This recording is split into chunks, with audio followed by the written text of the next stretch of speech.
Banjir di Banua kini semakin meluas masuk kota Banjarmasin. Selain pemukiman, sejumlah jalan protokol sudah kebanjiran, seperti Jalan Sultan Adam, Banua Anyar, Lambung Mangkurat, Jalan Pramuka, dan Jalan Sungai Lulut.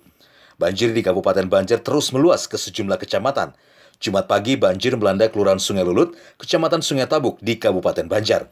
Jalan Martapura Lama yang menjadi akses alternatif antar kabupaten juga terendam sepanjang 7 km. Ketinggian air selutut orang dewasa itu membuat warga yang hendak beraktivitas menuju Banjarmasin terhambat. Mereka terpaksa jalan kaki dan mendorong sepeda motor untuk bisa melintasi jalan. Menurut salah satu warga, banjir kali ini yang terparah selama sepekan. Ya, banyak pasang bang, ada laman banyu. Tak tutup gitu, banyak tutup kurang dah. Nah, perumahan nah. Ini terparah Bapak dari kemarin. Ini paling parah dah. Paling parah sekali ini yang dalam ini nah. Pada pernah lagi selain ini. Ini paling dalam dah sampai semua perumahan habis. Oh, semua jalan tergenang air Pak. Ya sampai pasar sini aja, sana ada veteran yang mana.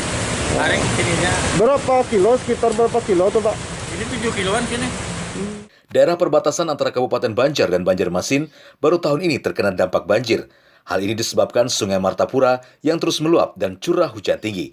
Dari Kabupaten Banjar dan Banjarmasin, Adi Hardian, Kalsel, 1net.